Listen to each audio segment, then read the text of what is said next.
for the last couple of months, and especially since May, you've seen a lot of changes. Since even when after Cody left, you could see a lot of changes with AEW. It's not the same AEW of old.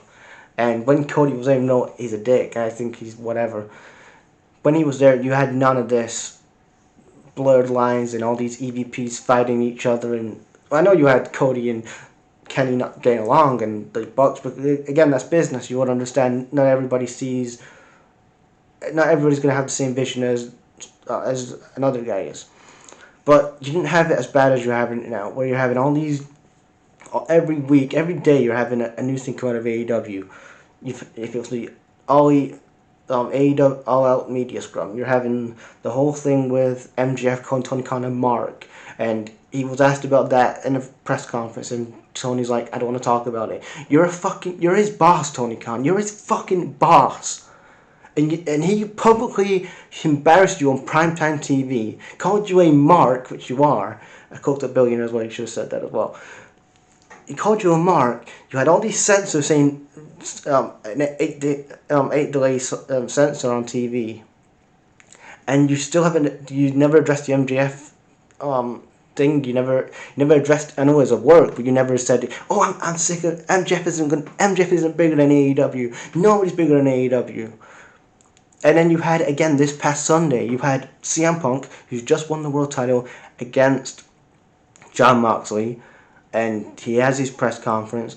Before that, a couple months ago, this was, Colt Cabana was moved to Ring of Honor back in June when he had that Death Before Dishonor pay-per-view, and there's somebody from Wrestling Inc. who worked with Colt Cabana asked, is this because of the whole thing with Punk? Did Punk play politics to get Cabana into Ring of Honor? Because originally, Colt Cabana's contract was up, and Tony Khan was going to sign him, but again, he's friends with the Bucks. Colt Cabana's friends with the Bucks, and Hangman Page and Kenny, and they're like, no, bring Colt. We need Colt Cabana back. He's great backstage. Everybody likes him, and stuff like that. So he was moved to Ring of Honor, and then Punk finds that interviewer again who interviewed Tony about the whole thing with Colt Cabana, and he goes like, "You want to be a so-called wrestling journalist?"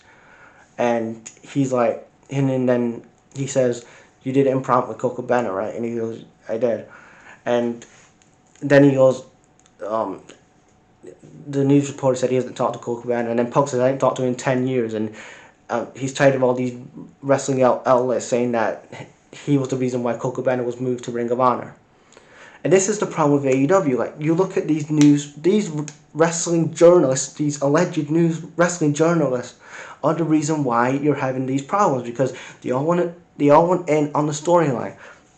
They're all winking at Tony Khan, and when Tony Khan's like, I don't want to talk about MJF, and then we know it's a work, Tony, right? We know it's a work.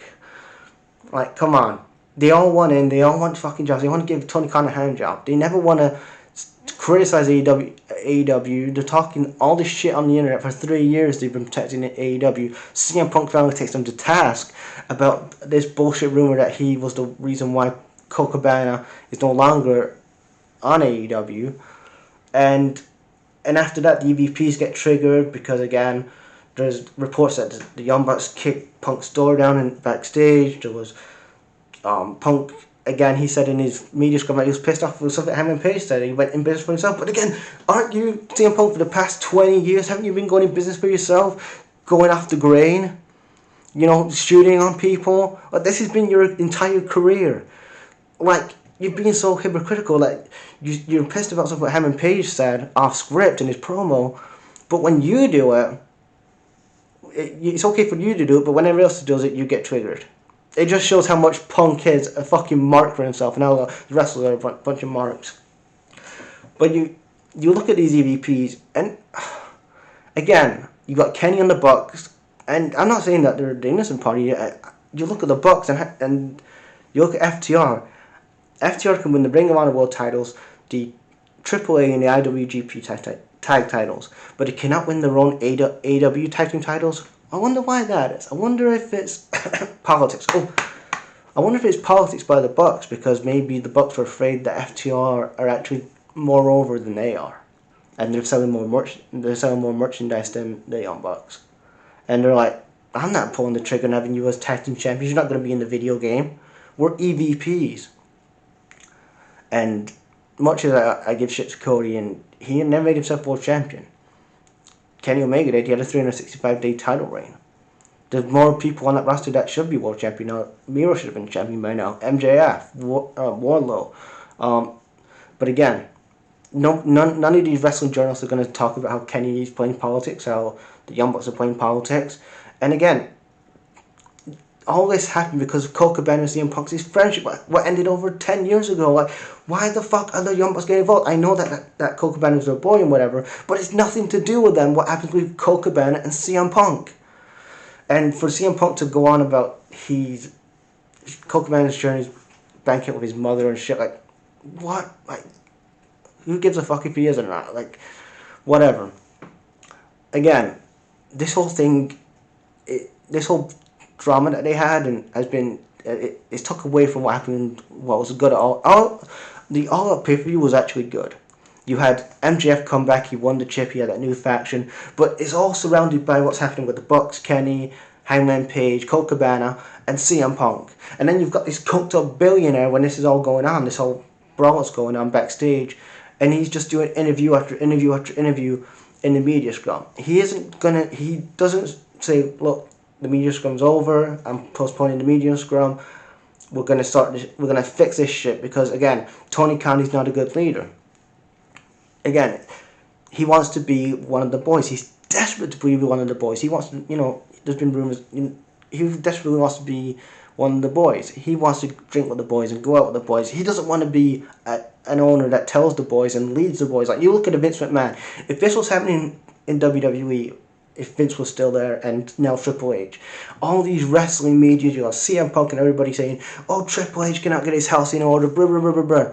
But Tony Khan gets away with this shit because again, he's in with the wrestling crowd. He's in with the Observer and the Meltzers of the world, and they all want jobs with Tony Khan so they can suck him off and all this other stuff and jerk him off. And that's sort of ticket to get on the writing team. Again, who gives a fuck about this Colt Cabana CM Punk stuff? If they're not friends, that's it.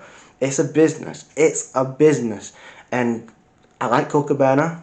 I like what he's done for the independent wrestling scene, how he's made a living without really making much of an impact in WWE.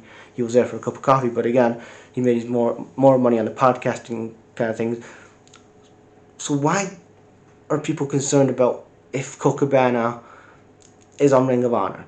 And Punk, again, the thing should have been addressed when Punk or Colt Cabana should have come out and said, when Punk came back, Punk and Cabana should have said, look, me and Cabana don't get along, but we're going to get along we're not friends, but we're going to get along for AEW's sake. We're going to make AEW grow and make it millions of dollars. Not do this whole bullshit over a year later where he's calling out Colt Cabana and saying shit like that, where the EVPs are super kicking the door. Ace Steel's wife is getting scared because one of the Bucks are kicking the door in. And I'm glad Tony Khan actually acted like a boss this week, and he suspended Christopher Daniels and Michael Nakazawa and the Bucks and Kenny and Ace Steel and Punk, because he needs to act like a boss. He's having the asylum. He's having the wrestlers run the asylum. There is no... When anything happens with Vince, if it was from the steroid scandal or whatever, it always landed on Vince McMahon. Anything good or bad, it landed on Vince. It was always Vince that would take the blame, say, that was my fault, and that was on me, I'll fix it as a company and whatever. With Tony Khan, it's like, I don't want to address that. It's like, no comment to this, no comment to that. Again, it shows the lack of leadership in AEW. And they're leaking shit out. And even another thing before I end this video, is that these things about Thunder Rosa saying that she's asked for a release. Like, she's injured. And she's got heat with Tony Khan. This whole bullshit. She cleared up and busted open that she's not got heat with Tony Khan. Her and Tony Khan are okay. They're not on the best of terms probably, but they're okay. And she hasn't asked for a release. But that's my thoughts on this whole drama thing. Again, AEW, get your shit together and stop doing this whole blurred lines to get ratings. You've got a great homegrown guy in MJF that should have been the vocal point of coming out of All Out. You made it about the fucking Colt Cabana and a dead Ring of Honor brand.